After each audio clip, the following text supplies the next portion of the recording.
of Sipping Tea with Suzanne and your fabulous host, Positively Suzanne. And I am so excited to have with us in the studio Senator Robyn Kennedy. How are Oh, you? it is so great to be back with you. It has Yes, been a minute. it has been a minute. Well, you have Yes. been on every season, but this season you Yeah, haven't been on at all.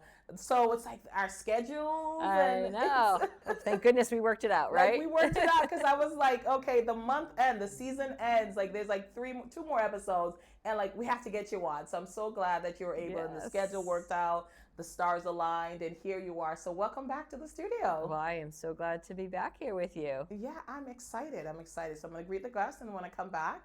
So for those who are tuned in for the first time, welcome. But I do want to say thank you to all our loyal viewers and subscribers for tuning in each week. We do appreciate you, and shout out to our executive producer, Paulie Anderson, for making the magic happen week after week.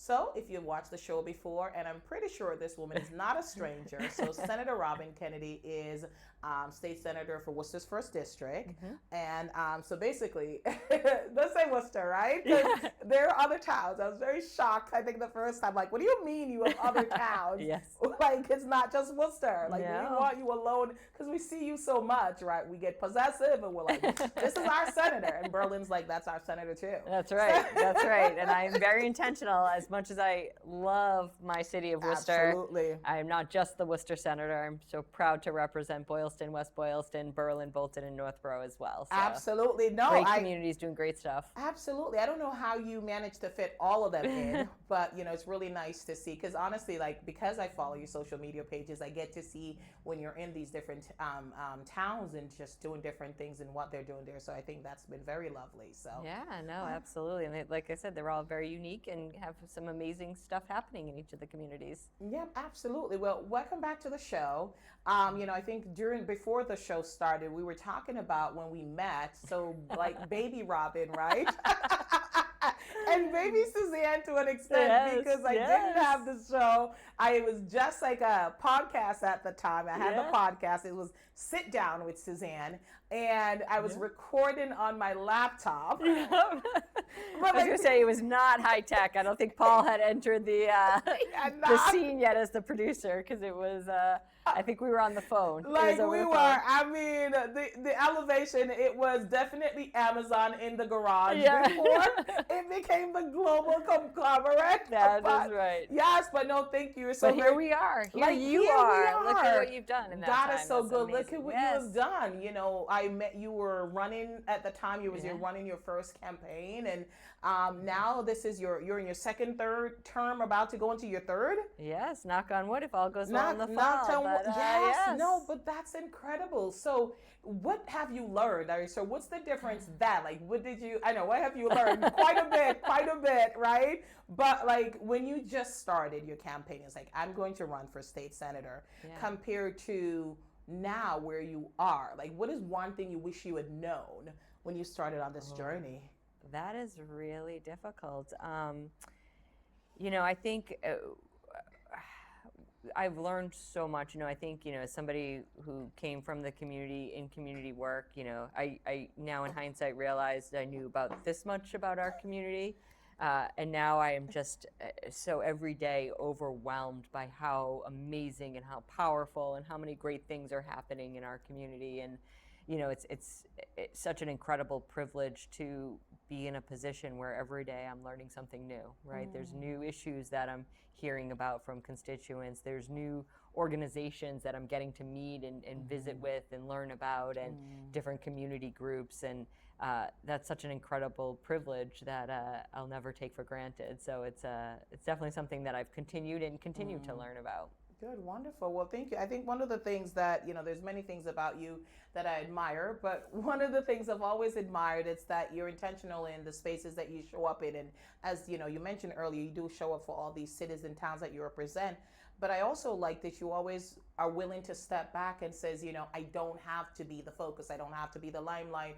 I'm willing to show up and support. I might not necessarily be the face, of whatever the cause is. I'll support it. I'll be an ally, but it's okay to, showcase someone who's out there, was in the trenches, who's doing the work, who might be a more accurate representation, but you're still supporting and advocating. And I've always respected that about you because, I think that's important. No, absolutely. I very much believe, intentionality is so important, right, in everything we do. And, I'll always say I don't get it always right. I'm always, I'm definitely prone to making mistakes, but certainly try to be really intentional, to that point, particularly when we look at, our platforms and our spaces that we hold and represent and social media, et cetera. It's for me, it's about uplifting our community.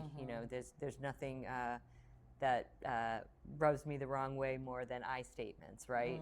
Nothing is accomplished by I, right? And so it's what we are doing as a community, and it's more so it's what our community is doing, and so can we use our space to really uplift, and then in my role in Boston, being able to take back and invest in these spaces. So try to be really intentional, particularly on our social media around that, really using it as a platform to uplift our community, highlight our community. Yeah. No, absolutely. Well, thank you for that. And I think I had said this to you at one point. I think you get to attend so many wonderful cultural events, right? So you get to try a lot of different foods. Yes. Culture. Oh my gosh, yes. So some beautiful food. Yeah, no, as I was saying earlier, it's such a privilege, incredible privilege that I'm so grateful for, that being able to be invited into so many spaces. Again, it's the things that I think about and stay grounded in, the opportunity that I have to be welcomed into spaces and to learn and to grow and being able to understand different, religious ceremonies or cultural events and practices. I just went to the Liberian Association induction of their new president, and to be able to understand some culture. I took part in their march at the end in the dance, and just to be able to be part of that, it's an honor. And it's something again that I'm grateful for, and then recognize that tied to that is the responsibility that I have to be able to invest back in that, to be able to uplift it and support it in any way I can in this position. All right, wonderful. Thank you. So I want to talk a little bit about your first term, because we had the first term. So in the first term, there was obviously some things that you started, things that you were able to accomplish. So let's talk about some of the things that you're really proud of, for the first term, and that, you were able to carry over into the second term, and then hopefully also into the next term. So sure. Yeah. So I think, one of the things that I'm really excited about and proud of, and hope continue to grow, that, I was really intentional when we go through the budget process. Every legislator has the opportunity to bring funding back to our communities, right, to our district. And going into that process, it was really important for me to hear from the community, to understand where the state hasn't invested in our community in the past the way that it should, to look at those, thinking about how we address disparities and funding, as we know, a major way in which we can, close some of those gaps.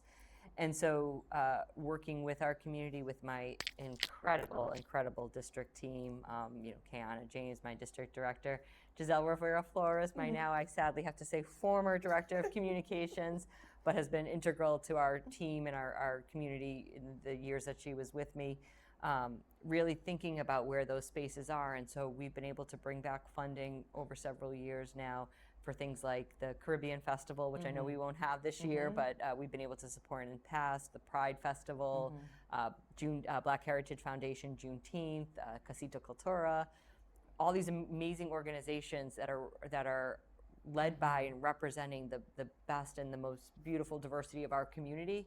To be able to support that with state dollars has been really important to me, as well as we take on some of the challenges we're facing at the federal level.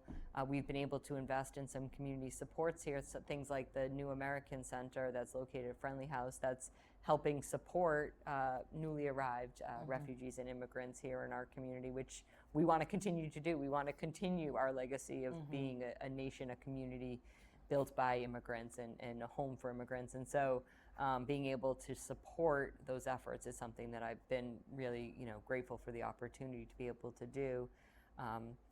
On the policy side, I have the privilege of chairing the Joint Committee on Children, Families, and Persons with Disabilities. I'm the Senate chair. I have an amazing partner in the House, a representative out of the city of Boston. And we've been working over the past 3 years on a child welfare omnibus bill, and I'm really excited to say this week the Senate's going to actually be voting on that bill. Oh my So goodness, 3 yes. years of working to get this bill right, Yeah. to help address, it's not going to solve everything. There's a lot of work to do, but it really helps address some of the foundational issues that we're seeing in the child welfare system. And so there's been a lot of stakeholders involved, a lot of work, but it's a 50-something page omnibus bill that tackles multiple sections. So I'm really excited to see that come to fruition. No, absolutely. And I think that's amazing. I think that's great that you mentioned that, because I think sometimes, when you're not aware of how it works, you're thinking like, just fix it. But you said there's multiple stakeholders, multiple people, and sure, several revisions and writing and crossing out and doing all the things.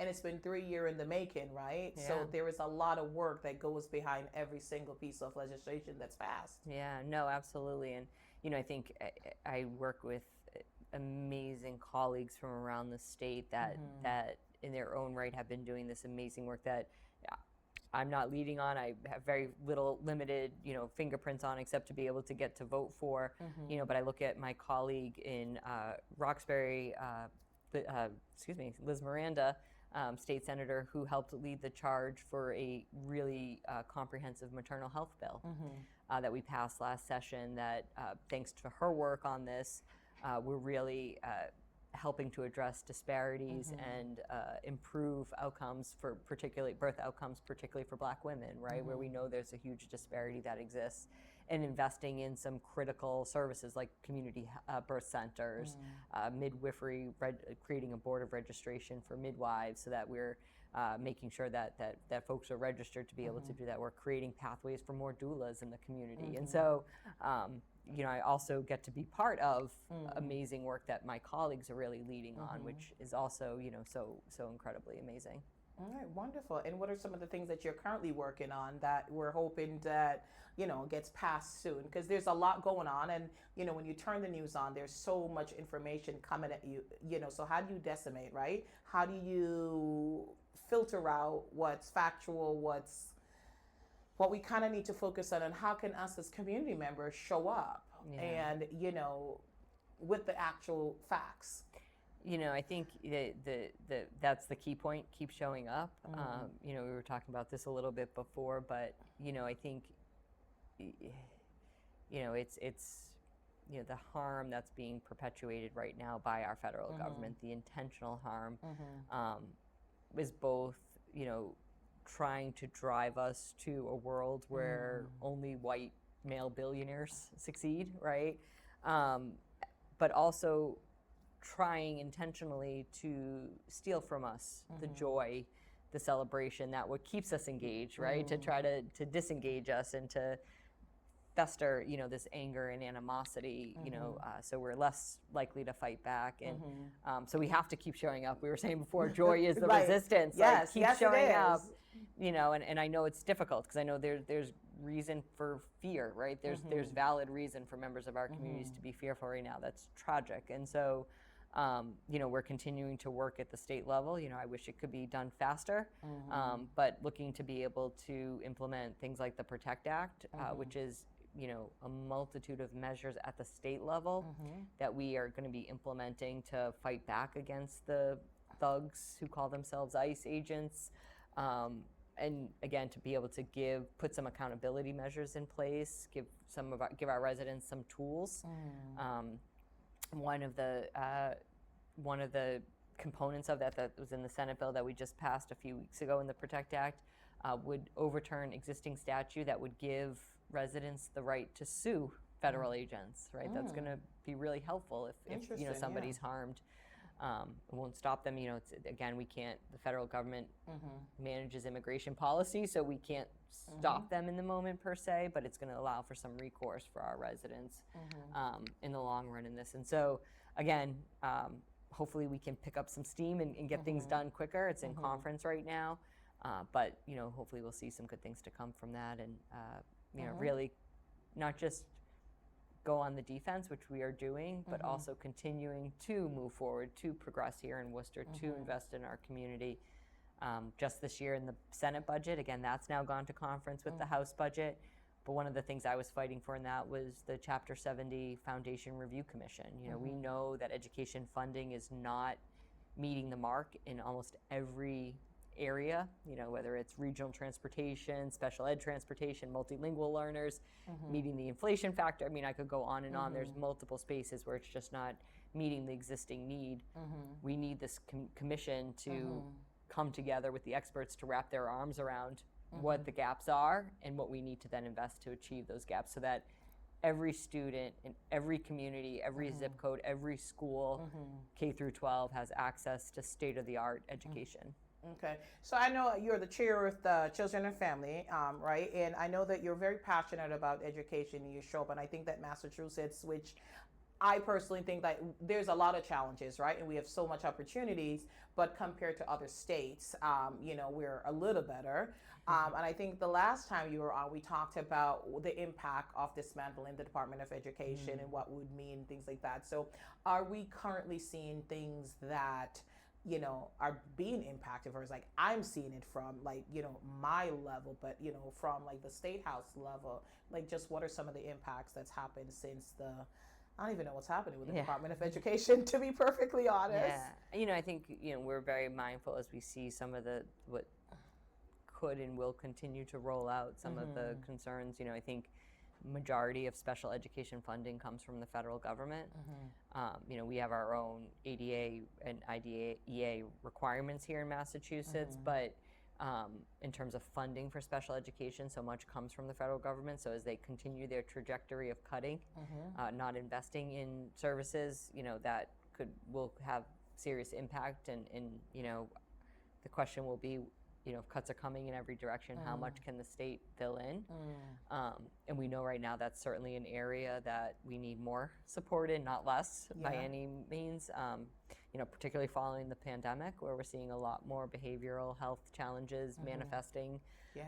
And so, we need to invest more, and we face some pretty significant, the potential of some pretty significant cuts to the state here.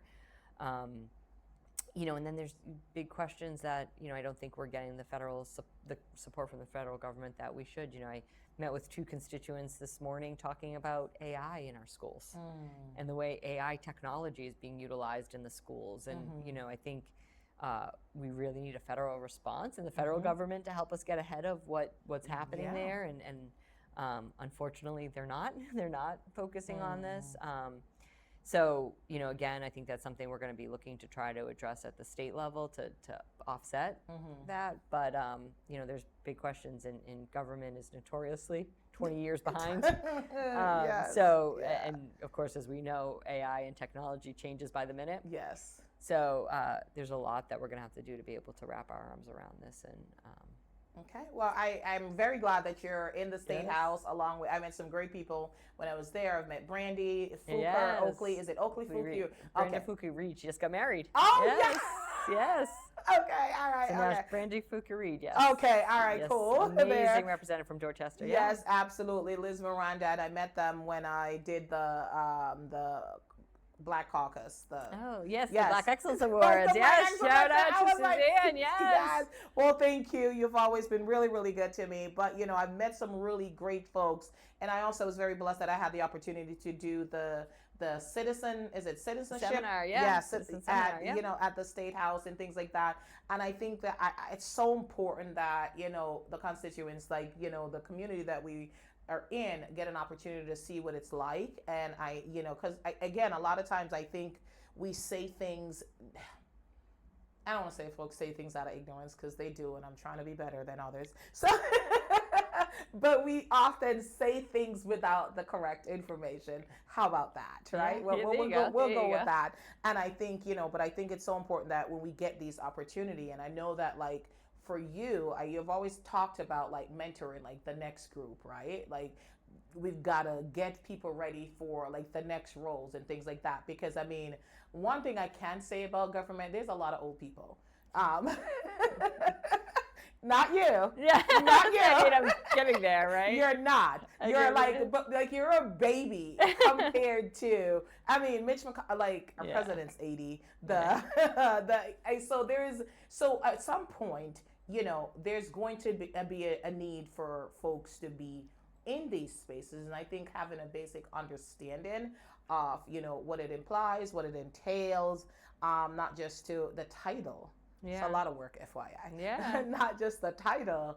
So is there any program or something where if you're interested in potentially running for office or things like that? Sure. Yeah. Yeah. No. And I would say to the point you're making, our generation, there was not civics education No. during our, for our generation and the generation behind us.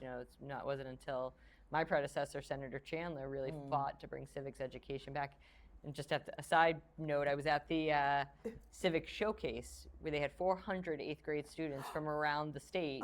At the showcase. They had all put together these policy proposals and did all this research, and that's so great. It just shows of how important civics education is and getting young people engaged.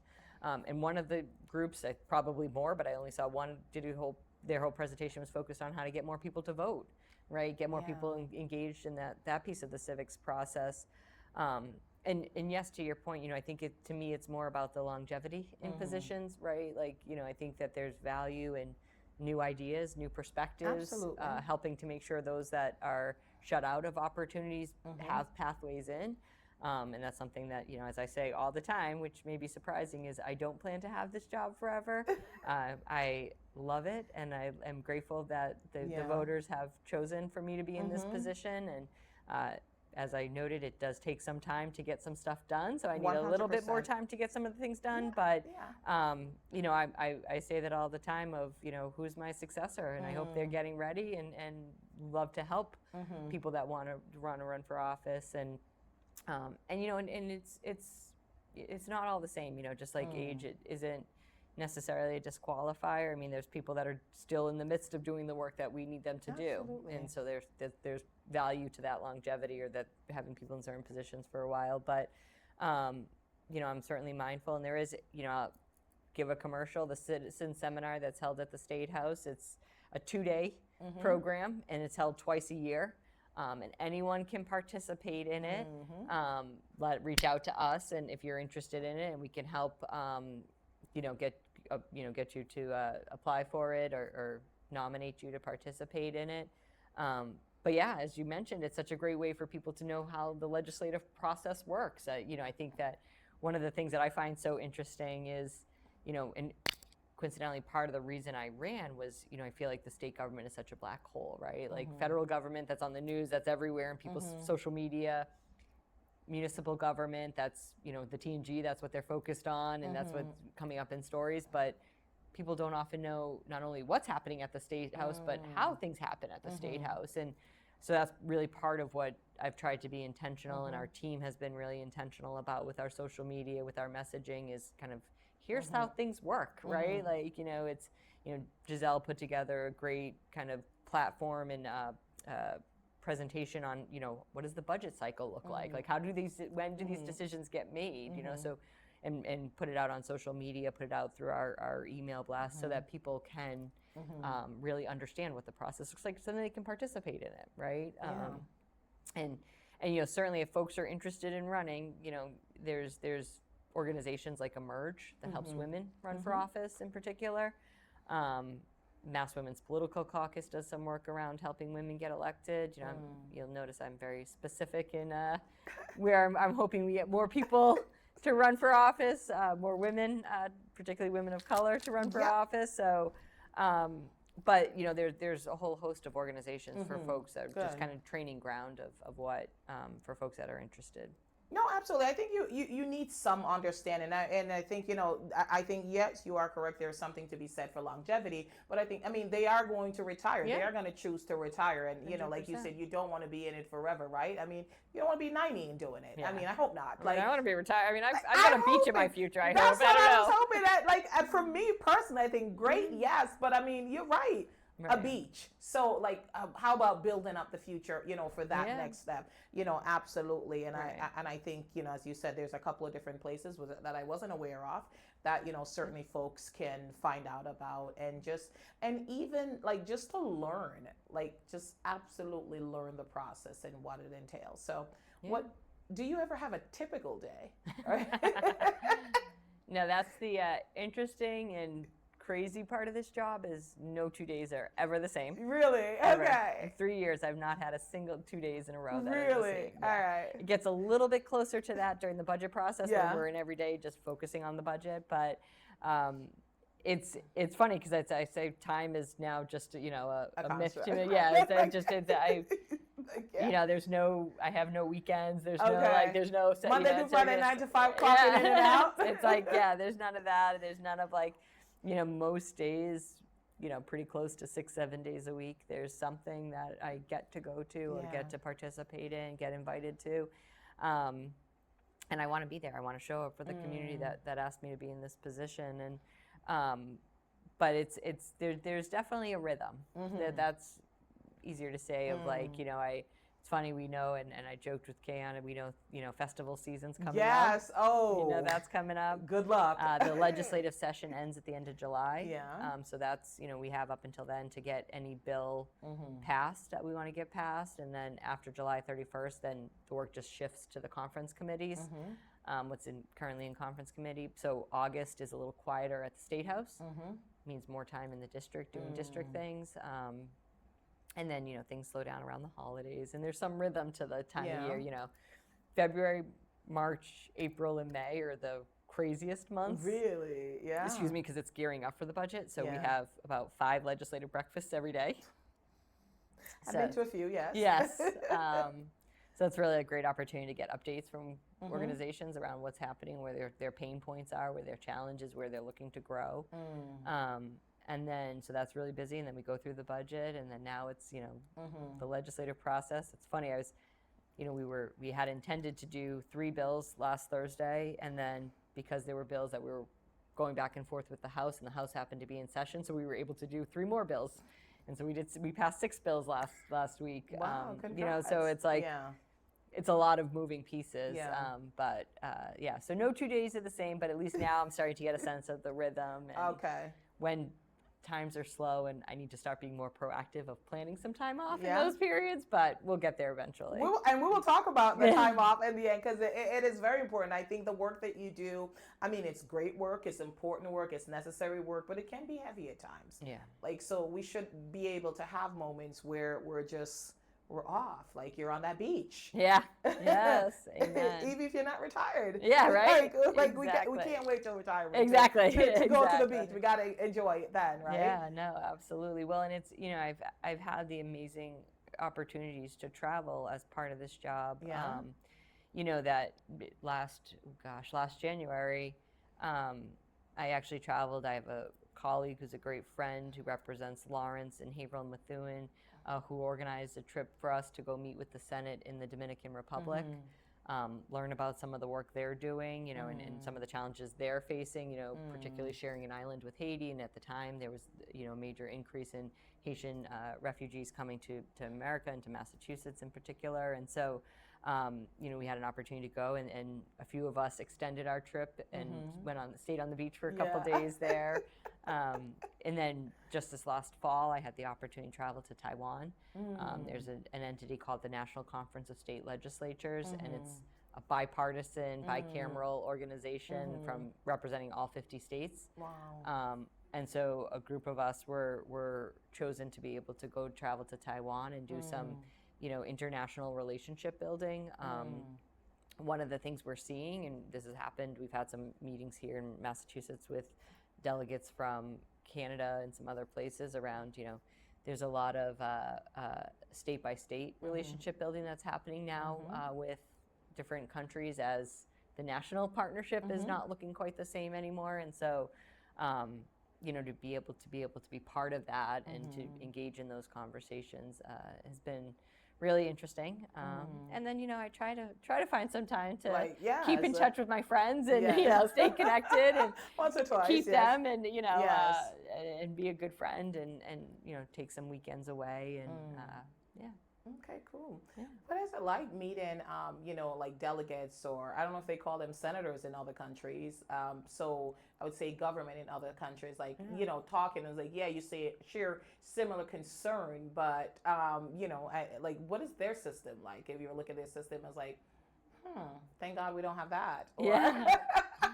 No, it's it's an amazing thing, and it's something, whether you like to travel or can travel or not, or just taking every opportunity to expose yourself, whether it's through books or engaging with people from other countries, to be able to just open yourself and expose yourself to the world. And we find, and even traveling halfway around the world to Taiwan, that there is so much that's similar, right? Yeah. So many of things, like I went to visit a hydroponic farm, right? And we have a lot of hydroponic farms growing here. This is an enormous farm that developer created there because saw the need that there was not enough. There was basically a desert of access to fresh vegetables, and so people were eating frozen or canned vegetables, which lose a lot of the nutrients, right? And so he created this warehouse, or turned this warehouse into an enormous hydroponic farm,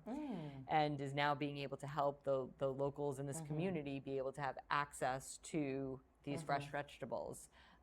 We talk about farming here and the needs to be able to modernize our farming strategies and techniques. And so, and they're facing a housing crisis, right? Costs rising and not enough capacity for the need, and folks moving in. And so, and other challenges that all cities face. And so it's so great to see that, but then also to see how they're addressing challenges, Absolutely. how they're looking at different strategies.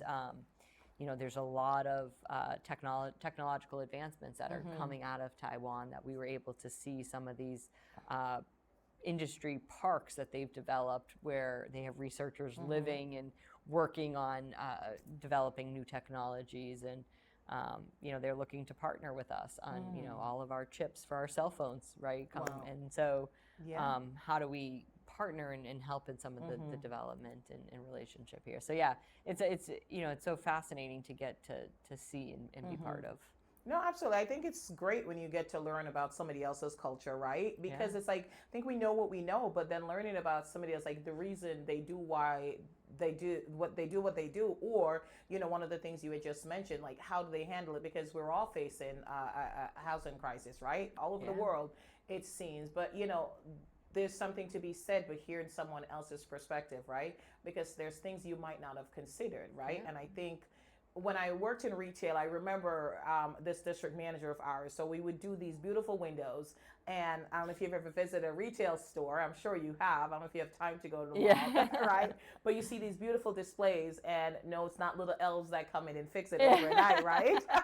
Like it's us doing it. And I remember our district manager would come, and look at it, and then she would be like, oh, fix this, and fix this. But in our eyes, it was perfect because we were there all night. We were doing it. And she said, I want you to step outside of like what you're doing and take a look from an objective, view. And I was like, oh. Right? Like, how dare you question? I worked really, really hard. So we were going on the defensive. So it took some learning for us to really truly understand that. Like sometimes when you're in the trenches, you're not seeing the whole thing. Right. You're not seeing the whole picture. And it's okay to step outside and take a look and ask someone else's opinion. Right. And ask them, like, how would you handle this? Exactly. And I think that's what's lost on those in power right now in DC, and even locally with some folks, and I just wish people saw, like, our diversity is truly our strength. Absolutely. Right? It is what makes us so much better and stronger, and everything from I say all the time, like, to my colleagues, like, Worcester is on the map as a foodie hub, right? Like, you name the type of food you're interested in, we have it here, right? Like, and that's amazing. It's amazing that you can go out to dinner each night or as many times as you want to, and be able to try different foods and get different foods and find things like that. That makes us better. The fact that we have new folks coming here every day that and unfortunately not so much in this point in time, but that help fill our workforces, right, at a whole wide range, at all levels and all industries. That makes us stronger. That makes our economy stronger. That makes us smarter, and so, that it is, and then thinking about, understanding systems and ways to do I think it's 40% of our researchers and professors at our institutions of higher learning are immigrants, right? And so you think about, all the R&D that's happening here, all the research that's happening here, that's because we've been able to recruit people from all around the world to bring their brilliance and their talent here and help us develop. Again, that makes our economy stronger. We are the state of eds and meds, right? And so Yes. we are made better because people choose to come here. No, absolutely. No, we are known for our colleges and some fantastic ones too. Yes. Some fantastic colleges and some right here in Worcester. Right. From the community college level all the way to our four-year institutions. No, absolutely. Some great. No, years ago. Oh my goodness, talk about baby Suzanne. This was so long ago. I remember I'd gone to a conference in New York, and Sally Krawcheck, she was the CEO of Elevis at the time, and woman CEO, fantastic. And she had talked about, she had asked like the audience a question about like if you're hiring, like should I look for somebody who's just like me, who's driven and all these things? Like it was like, yeah, you want somebody who's a go. She's like, no. Yeah. No, she's like, I want the opposite of me, somebody who has strengths that I don't have. Like who, my weakness are their strength, and their strength is like my, so it was just like, and I think like everybody, I was like, they're like, oh. She was like, no, I don't want a cookie cutter. Like, she was like, I don't want an entire table of Sally Krawcheck because basically everything's going to be the same. Right. Yeah. And I'm sure I'm butchering, what she said, but the gist of it was like, you didn't want to sit around the table with all Robyns. Right. No, absolutely. And to me, I think the one of the most important, acknowledgments I have to make is I don't know everything, right? There's major gaps and what my capacity is for things, and that to be a good leader, the right strategy is to hire people that can fill those gaps, right? People. Like that can bring a different perspective or a different lens or a different skill set to the table. That makes your team stronger and more likely to succeed. Absolutely, and I'm incredibly blessed in that way, and have been incredibly blessed with our team in our office and the different perspectives. Some good people. I've had the pleasure of meeting them all. Yep. So and all bring different talents and perspectives and lived experiences and hail from all different communities, and so that to me makes us better. Absolutely. And more compassionate and more understanding and more open to seeing things differently. Absolutely. So what would you say is the most challenging part of your job as a state senator? I think you don't have to answer. Yeah, no. I think what's tough and what's has been tough, for me is in adapting in this. I come from the nonprofit world. I come from the see a problem, roll up your sleeves, get a team together, fix the problem, right? And what is challenging for me is not only is that not my role anymore, right? That I'm not the director, I'm the help bring funding or policy change, which is longer term involvement, longer term fixing of things.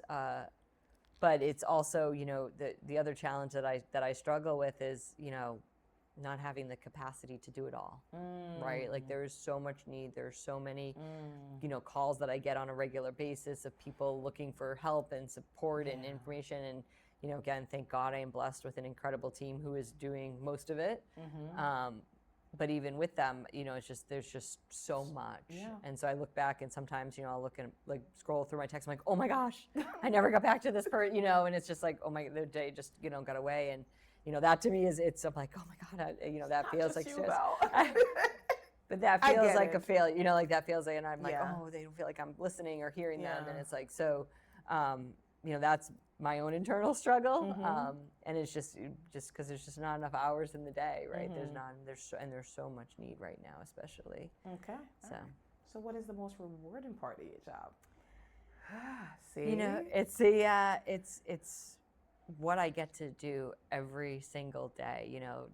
Today I had a meeting with a mom who has a son who's autistic and was talking about the challenges he went through transitioning as he turned 22 and as he was preparing to turn 22 and had the transition he had with his primary care, and we were talking about from a policy level, okay, how can we address that? And But then she was telling me about how much he loves horses, and he's right now, or when we were meeting, he was at a farm in Rutland and learning how to, and riding horses and how that would brought him joy. And, just to be able to have that openness with somebody and have somebody share that with me, right, is just so, it's so incredibly rewarding. And, as I was saying earlier, I had this, kind of epiphany or change in mindset over the course of the last year. The first 2 years I was running around crazy, like I got to go here, I got to go there, I got to go to there, I got to go this. I don't want to be, because I still very intentional. I want to show up. I want to be present where my community needs me to be and wants me to be. And but it was a have to mindset. And I've, in the course of the past year with everything going on and being in these spaces, and it was like, my gosh, I get to be here, right?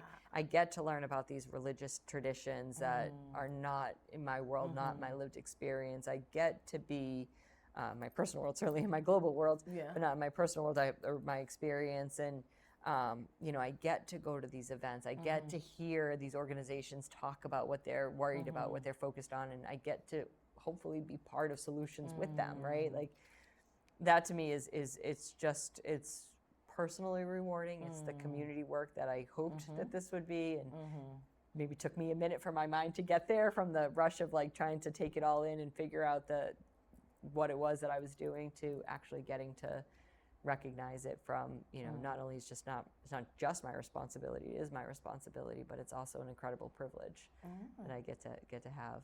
All right, wonderful. So, I mean, I think everyone knows who you are at Yes. this point. Like, who doesn't, right? But if there's someone watching for the first time, what would you want them to know about Senator Robyn Kennedy from Worcester's 1st District? It's so funny. I spoke to a medical school class, and the professor introduced and said, that the legislature and politicians, elected officials are up here, and they're, and I said, oh, I got to correct you. I don't do this often. But, we're right here, and I said, let me introduce myself. I'm a lifelong Worcester resident. I have a dog named Buzz. I have a very precocious 6-year-old niece who calls me bestie and, makes me get on the floor with her and play games. And, I love to run, and I go to Planet Fitness. And I say all that because, like, I'm a person, right? I'm incredibly honored with this title and with this role and this position. And I'm going to get up every day doing my best to deliver and respond to our community. But at the end of the day, like, what I want people to know, both from the perspective of I'm approachable and I'm open to engaging. Also, when I look at some of the more painful things that people say, both on social media as well as some of the direct emails that we get.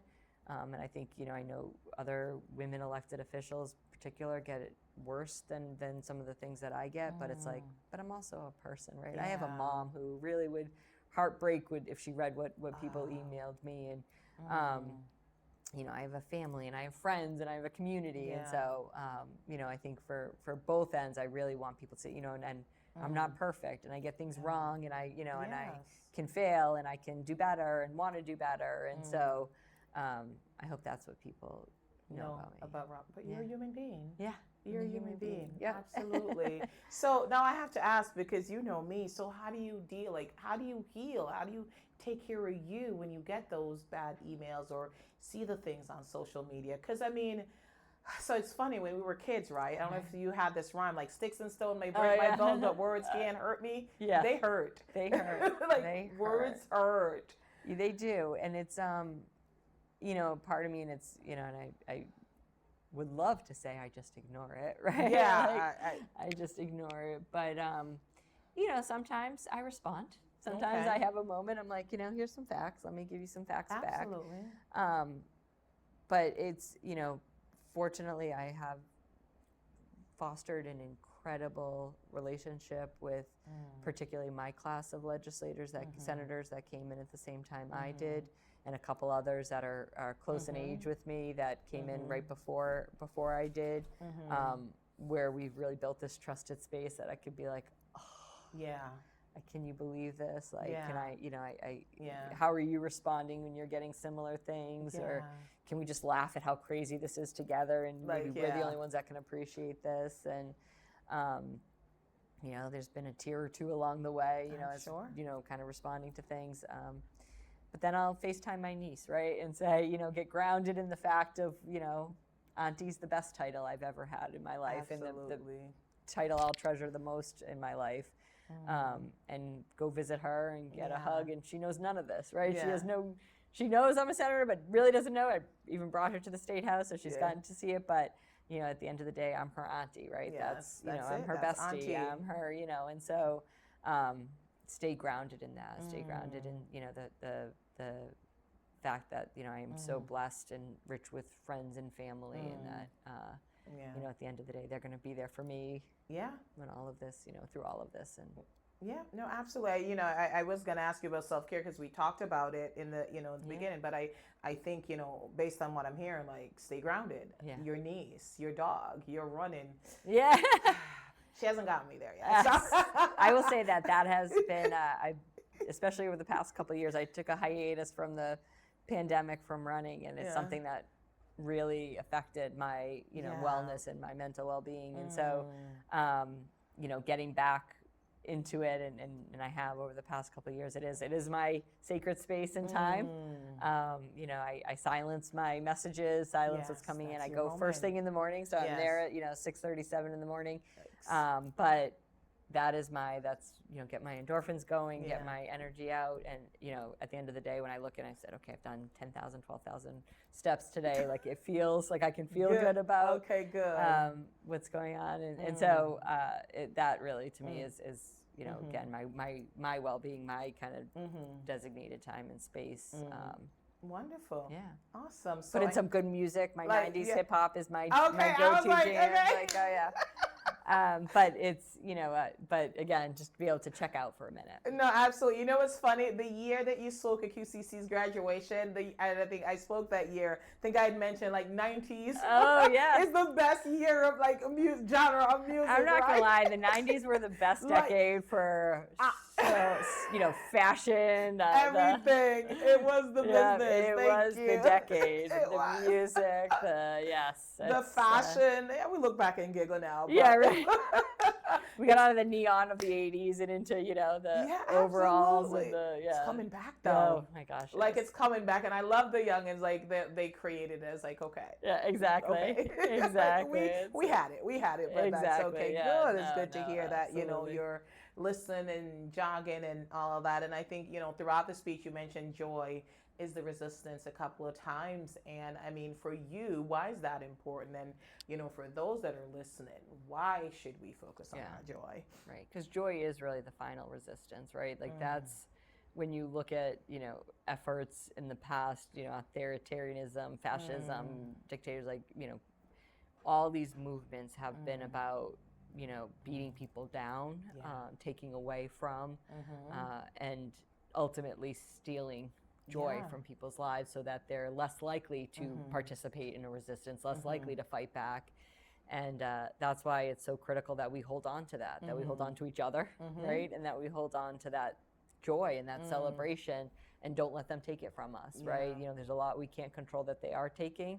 There's a lot we're going to try to fight back at the state level. But at the end of the day, celebrating each other and holding each other up is the last line of defense we have. And so, you know, it's so important that we continue to uplift that and celebrate our community and do what we can to protect our community in that celebration. You know, it's not lost on me for certain that so much of the celebration is lost because of fear people have right now, because of fear of going outside, going into public spaces, congregating in culturally specific events. And so that's where we have the responsibility to step up and do what we can to protect. Give a huge shout out to Jillian Phillips and others that are involved in the Lucé network that is doing that work on the ground every day. But you know, there's just we need to continue to create and hold space for that joy. No, absolutely. Like we cannot give up, and you know, even if you're not ready to do the big celebration outside, like find those moments where you're experiencing joy by yourself. Like, what are the little things that bring you joy? Like you said, running. For me, it's reading a book. It's a tea party. It's, you know, whatever it is. Like small, include 2 people, then Yeah. 3, then move and maybe you'll bigger crowd. But like you're right, joy should be the resistance because if they take that, Exactly. because they're taking all the rights and the privilege, right? Yeah. They're going after those, but that part they can't get. Right. So hold on to that. They can't change us, internally. who we are. Yeah. Well, they're trying though. They're trying. They're Like, going to try. And they're going to keep trying. They're trying. So and they're definitely exposing the worst of us. That's for sure. Absolutely. They're definitely bringing the worst of us out. But yeah. Yeah. Joy. We can't let them change us. We have to fight back against Absolutely. We still got to, because, something that you said, about your niece, she's 6 years old and, she just wants joy. Yeah. Right? And like, how dare us take that away from them, right? Like, yes, you're going through something and it's important that you acknowledge that. But when you're hanging out with her, like to just not have joy and show her the joy that she has that childhood. Like we owe it to our loved ones. We owe it to ourselves to show up in joy all the time. We're the role models they're looking to, right? And so how we model how it should be is how they'll see how how it should be. And so absolutely. All right, awesome. Well, that's wonderful. Yeah. So I know you have this is an election year. Yes. And so we have to get folks to go out and vote. Yes. Yeah. So what are some of the things that we've got to do to make sure folks go out and vote? So, it's campaign season again. I don't have an opponent on the ballot. As we said earlier, there always can be a write-in campaign, so I don't take anything for granted. I'm still taking all the actions. Yeah, I've hired Josh Croak as a political director on my campaign. They're absolutely phenomenal in helping us get some campaign systems in place and some community organizing. But I think I always encourage folks to get involved. There's elections happening right here in Worcester. There's campaigns happening right here in our community. There's also, some national campaigns. So folks have the capacity to be able to travel to other states to get involved. Other communities are going to need us too, right, to get involved. And so, it's every vote matters, and your vote is your voice, right? That's a cliche and has been said time and time again, but it's so incredibly true. I look at, there's so many legislators who are in the legislature by a matter of a handful of votes. One state rep won by one vote. One vote. Imagine if 2 people stayed home, it would have changed the election, right? Yeah. So, Can you imagine? exactly. One vote. So again, it's, it matters, right? It and does. so get involved, whether it's, at the local level, at the municipal level, or whether you want to, again, help some congressional campaign in another state or here, right? There's certainly the Senate race with Senator Markey and Congressman Moulton that are running. So there's definitely a lot of opportunities, but don't just stay home. Don't stay home. Me personally, I think, if you are curious about the candidates and where the issues that they stand on, follow them, whenever they're hosting town halls or things like that, like show up. But I think that, and I didn't say it, but it's a thing I believe, like you don't get to complain if you didn't vote. Yeah. Because you end up being stuck with what you get. You're like, my vote doesn't matter. Well, you really kind of made it a self-fulfilling prophecy, sometimes. And I get it, especially when we see what's happening. You're like, well, I didn't vote or I voted and this happened. But you know what? But I'm still glad I voted. Right. Absolutely. I'm still glad I voted. Absolutely. And I think too, to think of others' struggles when you're voting too. I think we're all facing challenging times, but think of the disparities that exist for others and barriers that exist, and who's going to really fight to address those barriers, who's doing the work, who can do the work, who wants to do the work, to really address those barriers too. I think we need more of. No, absolutely. I think we need to show up to vote. And if there's an issue that you're passionate about, show up and vote. What's the worst thing that happen? Your candidate wins. Yeah, right. Candidates might appreciate that, right? Right? Yeah, they will appreciate that. Candidate might appreciate that. No, absolutely. And I think, I don't know if they're going to ever put, civic back in school. It is back in school. It is? Oh, yes. Okay. It's now required curriculum in 8th grade and junior year in high school. Okay. Thanks to Senator Chandler. She passed legislation that requires now civics curriculum. Okay. Yes. Well, now they get to understand why their vote matters. And you had talked earlier about the bunch of eighth graders that came Yeah. to the, almost said the White House, the State House. No, they came to the DCU. They Yes. hosted the Department of Elementary and Secondary Education Oh, hosts an really? annual civic showcase. Really? Oh, I thought it was at For the State House. Yeah, no. Fortunately, it was right here in Worcester. Oh, wow. A Um, lot of things happen in Worcester. Absolutely, right. I will say they're hosting a couple other regional ones around Yeah? the state, but this That's one, okay. 400 students here in Wow. Worcester from around the state Yeah. showcasing their civics Okay. project. Okay. Yeah. I love it. Like I can't wait. I'm excited about I'm excited about the now. I'm excited about the future. I love how these kids are like a vocal and they're just like talking about stuff. And so my daughter, she is leaving middle school and going to high school. And she decided to write a speech for the final day. I guess all the students have to submit, like last night I wasn't there. I'm like, okay, write it and I'll come home and I'll read it Yeah. and I can help you. And like I read it, I was like, you wrote this like in 2 hours? Like Right. it was. Love that. I was like, I have no notes. I This love that. was so beautiful. And I was just like, sometimes we're like, we want to give them the answers, but I'm like, they have Kids are it. smart, yeah. They have Kids are it. Smart, yeah. Like, listen to the kids. Like, we can learn from them just as Yeah. much as they learn from us. Yeah. When we're so used to saying they're the future leaders. It's like, Yes. no, they're leading right now. They're the current, They're leading right now. they have brilliant ideas. Absolutely. So, yeah. Absolutely. All right. Well, thank you so much for coming on and sharing. And Always. you're Time always already flew welcome. by, my like, goodness. The time is flying by, right? And we Wow. didn't get to talk about vacation, so Yeah. we got to talk. What's your favorite vacation or a place that you're looking forward to visiting? Oh, I don't have anything in the books right now, but I'm a Massachusetts girl. I'm hoping for some time down the Cape this summer, and I have one of my good friends and colleagues that represents Provincetown. I told him I'm coming down. We're gonna have some get some good sun and beach, but also some fun times. Yeah. So hopefully we'll get some weekends. And I'm sure Yeah, you'll get some weekends. good running. Yeah, and in. just taking my niece to the beach for the day is always Yeah. a great way to relax. Okay. Locally, Yeah. I so. won't ask what's your favorite beach because then people will Oh get yeah, no, I'm smart enough of a politician to stay away from favorites. I try not to be a politician, but yeah, I know one rule. No, you can't because then, oh my goodness, Yes, I almost exactly. asked because I'm used to, but I was like, no. Yeah, exactly. All of them. That's the answer. That's all it. Of them. Every Just single like beach. restaurants. Like all of them yes, are my favorite. they're all your favorite. Could you imagine? Oh my gosh, Like- yes. No, I've gotten into some trouble with that. So yes. Yeah, so I have the luxury of saying Yes. that, but like Exactly. yeah, no, but and that's okay. Well, I'm so glad that like you're always available. Well, you're not always available, but you always say yes. And then we got to Yes. figure out the time. Yes, exactly. So It's, I can't believe it. I was like thinking about it. We met in 2022. yeah, That's when 4 you years, started yeah. your campaign.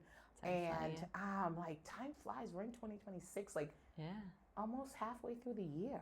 Yes. Oh my gosh, that's crazy. And I know, and speaking of which, I always try to bring other women that I've had the opportunity to meet to you. And I Yes. did say, and I'm saying it on the record. Yes. I saw it was with Kayana today. I said she's got to come on the show. So I know you've been messaging with her. So Yes. I am Kayana. You're up. Let's go. She is. She's going to be on the show. Excellent. She's going to be on the season finale. Oh, perfect. Yes, I'm I glad haven't that's good. announced that. Yes. Sorry, spoiler alert. Spoiler alert. Spoiler alert. Spoiler alert. But I'm really excited about the season finale. I guess I did it. So, I'm passionate about women and women empowerment and like true sisterhood and collaboration because I truly believe that we are better together. And being a fierce advocate for that. I've just seen some behaviors that I am challenged by in terms of other women seeing other women as competition. And I really, really want them to see that work together, like we can accomplish so much more. So, I Got You Sis Summit. And so the season finale is going to be 3 different women, diverse background, different representation, age, marital status, economic, all other things. And it's going to be an hour-and-a-half panel. I'm really talking about sisterhood. And, obviously we're going to talk about just some of the female friendship that has shaped our life. Some of them were negative, some of them were positive, but just, I think the idea is to just really showcase how just incredible female relationships are. Oh, I love that. I can't wait to So, watch. like, yeah, so she. And I love that she's. We won't tell the other two people. Like, we won't tell the other two. We'll announce it soon, but yeah. sorry to the spoiler. No, but that's okay. You're Yes. like, that's it. Like, you're supporting, and I brought the tea. I spilled the did- tea. you spilled- Right? I spilled the tea. oh my God, this literally said spill the tea. Yeah, right? see? So Senator Kennedy spilled the tea. So yes, Kiana James, Yes. District Secretary to Senator Kennedy, Yeah. is going to be on the season finale of Sipping Tea with Suzanne. Awesome. Yes. Yes, I love it. Well, thank you again, Always a always pleasure. for being gracious, for saying yes, for mentioning the name of other women in the room, and actually the men too. Yes. There's some good ones. Like, there's some good ones out there. Not all men make us choose the bear. Yeah. Yes. Absolutely. Okay. But thank you for coming on. I Always really thank you for having appreciate me, and thank you for everything that you do in our community. You know, I think you do an amazing job in uplifting and putting the spotlight on our community members, and so you are invaluable to our community in that way. So I'm so grateful to call you a friend and to be able to be here with you. And I know I see you here occasionally, but I see you in the community all the time. I do run So- around. We do get around a lot. I think our Like, schedules are very much aligned. So yes, exactly. Yes, no, but I appreciate it. you're a I'm like I blessing. said, really glad we met. Yes. Really just love the intentionality of the things that you do, and keep on doing the good things and the good fight, Remember, and keep it up. just intentional joy. We're gonna keep bringing the joy, and you're gonna keep bringing the fashion, and I'm gonna Yes. get there someday. Girl, you already have it. Like, okay, Please. so first of all, pull up to the studio. The senator is sitting in Taking her in my shades, vitamin D. in the yes. sun. Okay, fabulous skirt and all of that, toes all manicured. Pedicured, I should say. I'm working on it. I'm trying. I have a high standard to live up to. Yeah, so I yes. know. Well, I just gotta buy myself some pearls. That's yes. my, Oh, yes. always. Yes, Yes. exactly. Your sister had great jewelry. Yes. Yes. Yes. Exactly. She's my fashion icon. She's, Yes. Shout out Yes. to Tracy. Yes, She was on the exactly. show. Yeah, that's right. Yes, That's yes, right. okay. Exactly. So. All right. Well, thank you. I know we've Yes. said bye a few I times. know. I was gonna say, Paul's gonna have to eventually just cut the He feed. cannot cut it. But yeah, like this is but for real, this is like a black church because it's like my kids. I've gotten to the point they just go in the car. They're like, Yeah, right. they're like, Mom. One more song. One more song. Like yes, and you have said bye 5 times. Yes, exactly. Let's go. So, but no, for real, this is the last Yes. goodbye. Thank you always for being on the show. I appreciate it. Looking forward to a great election season, informative election season. I really hope that the voters show up, they turn out, that there would be one of the best voting turnout. Countrywide, yes. Countrywide. We need it. Like we need it for the midterms, 2028. Yes. Amen. Amen. All right. Thank Awesome. you. Yes. Thank you. So thank you all so much for tuning in. I really, truly appreciate you. As we mentioned, we have a season finale coming up, so there's only 2 more shows left before the, one more, and then the season finale. So 2 more shows for the season, and then we'll be back in the fall. But thank you all for tuning in week after week. I do appreciate you. Shout out our executive producer, Paul Anderson. And as always, the show is made better because I have the most phenomenal guest. And today you had Senator Robyn Kennedy. So until next time, this is Suzanne and Robyn. bye. Bye.